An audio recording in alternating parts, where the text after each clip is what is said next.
Hello friends, welcome to Jhansi kitchen ideas. ఈరోజు మన ఛానల్లో స్పెషల్ రెసిపీ వచ్చేసి ఇన్స్టెంట్గా అప్పటికప్పుడు చాలా ఈజీగా చేసుకోగలిగే స్వీట్ స్నాక్స్ని చేసి చూపించబోతున్నాను. ఎప్పుడైనా స్వీట్ తినాలనిపించినప్పుడు ఇలా ఒక్కసారి ట్రై చేయండి. చాలా టేస్టీగా ఉంటుంది, అలాగే పెర్ఫెక్ట్గా కుదురుతుంది. ఇంకా లేట్ చేయకుండా ఈ సింపుల్ అండ్ ఈజీ స్వీట్ని చేసే ఆ ప్రాసెస్ ఏమిటో ఇప్పుడు చూసేద్దాం. ఇంకా ప్రాసెస్ స్టార్ట్ చేసే ముందు మీరు కానీ మా ఛానల్కి ఫస్ట్ టైం వచ్చి ఉంటే please subscribe to my channel, అలాగే పక్కనే ఉన్న బెల్ సింబల్ని క్లిక్ చేయడం మర్చిపోకండి. ముందుగా దీనికోసం ఒక మిక్సింగ్ బౌల్లో 2 కప్పుల గోధుమ పిండిని వేసుకోవాలి. నెక్స్ట్ ఇందులో 2 కప్పుల గోధుమ పిండికి 1 కప్పు షుగర్ని వేసుకోవాలి. అప్పుడు తీపి కరెక్ట్గా సరిపోతుంది. తర్వాత మనం ఇదే బౌల్లో 1 కప్పు రవ్వను వేసుకోవాలి. ఇందులో మనం ఇలా రవ్వను వేసుకోవడం వలన మనం చేసుకునే ఈ స్నాక్స్ అన్నది చాలా క్రిస్పీగా ఉంటుంది. ఇప్పుడు ఈ ఇంగ్రీడియంట్స్ అన్నిటినీ ఒకసారి కలుపుకోవాలి. ఇలా కలుపుకున్న తర్వాత ఇప్పుడు ఇందులో ఫస్ట్ 2 కప్పుల వాటర్ని వేసి మిక్స్ చేసుకోవాలి. ఇలా మనం కొద్దిగా వాటర్ యాడ్ చేస్తూ పిండిని కలుపుకోవడం వలన మనకి లంప్స్ లాంటివి లేకుండా ఈ పిండి స్మూత్గా ఉంటుంది. ఇప్పుడు ఇలా కలుపుకునేటప్పుడు పిండి అన్నది టైట్గా అనిపిస్తే ఇలా కొద్దిగా వాటర్ని యాడ్ చేస్తూ రిబ్బన్ కన్సిస్టెన్సీ వచ్చేంత వరకు కలుపుకోవాలి. ఈ విధంగా ఈ కన్సిస్టెన్సీలోకి వచ్చిన తర్వాత ఇప్పుడు ఇందులో 1/2 కప్పు పచ్చి కొబ్బరి తురుముని, సన్నగా కట్ చేసుకున్న బాదం జీడిపప్పులను 2 స్పూన్లను వేసుకుని తర్వాత ఇలా చిటికెడంత సాల్ట్ని వేసి వీటన్నిటిని ఇందులో కలిసేలా మిక్స్ చేయాలి. ఇలా మనం అన్నీ మిక్స్ చేసుకున్న తర్వాత ఇప్పుడు ఈ పిండిపై మూత పెట్టేసి కనీసం 5 నుండి 10 నిమిషాల పాటు అయినా సరే నాననివ్వాలి.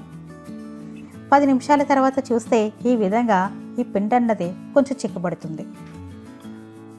మనం ఇందులో రవ్వను వేసాం కదా, సో ఈ రవ్వ అన్నది కొంచెం ఎక్కువ వాటర్ని అబ్జర్బ్ చేసుకుంటుంది. కాబట్టి ఇప్పుడు ఇందులో మనం మరొక 1/2 కప్పు వాటర్ని ఇలా కొద్దిగా యాడ్ చేస్తూ మిక్స్ చేసుకోవాలి. ఇలా మనం ఎటువంటి లంప్స్ లేకుండా స్మూత్గా ఫైన్గా దోశ పిండి కన్సిస్టెన్సీలో కలుపుకుంటే సరిపోతుంది. ఇప్పుడు మనం ఈ పిండితో ఇన్స్టెంట్గా బూరెలు వేసుకుంటున్నాం కాబట్టి ఇప్పుడు ఇందులో కంపల్సరిగా సోడాని కానీ బేకింగ్ పౌడర్ని కానీ వేసుకోవాలి. అప్పుడు బాగా పొంగుతాయి. నేను ఇక్కడ 1/2 టీ స్పూన్ బేకింగ్ పౌడర్ని వేసుకుంటున్నాను. ఇలా మనం సోడాల బదులుగా బేకింగ్ పౌడర్ని యూజ్ చేయడం వల్ల ఇవి కొంచెం ఆయిల్ తక్కువగా పీల్చుకుంటాయి. ఒకవేళ మీ దగ్గర బేకింగ్ పౌడర్ లేకపోతే కనుక మీరు సోడానే యూజ్ చేయండి. నెక్స్ట్ ఇంకా చివరిగా మంచి ఫ్లేవర్ కోసం 1 టీ స్పూన్ యాలకుల పొడిని వేసి మిక్స్ చేసుకోవాలి. ఇప్పుడు పిండితో ఎలా ఫ్రై చేసుకోవాలో చూసేద్దాం. సో దీనికోసం స్టవ్ పైన ఇలా డీప్ ఫ్రైకి సరిపడా ఆయిల్ వేసి ఆయిల్ని హీట్ అవ్వనివ్వాలి.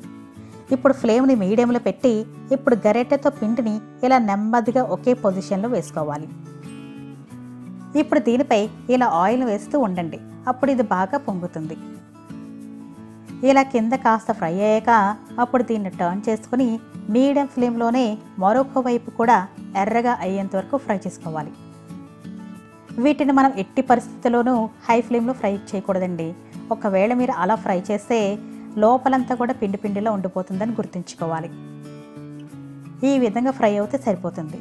ఇప్పుడు దీన్ని టిష్యూ ఉన్న ప్లేట్లోకి తీసుకుంటే ఎక్సెస్ ఆయిల్ ఏమన్నా ఉంటే పీల్చేసుకుంటుంది.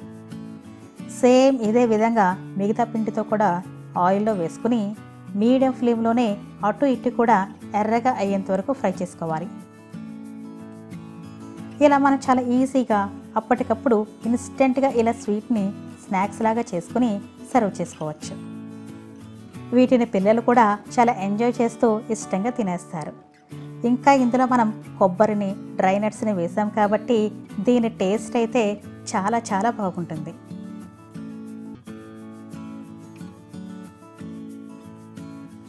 సో ఫ్రెండ్స్, ఈ వీడియో కనుక మీకు నచ్చితే లైక్ చేసి మీ ఫ్యామిలీ అండ్ ఫ్రెండ్స్తో షేర్ చేసుకోండి.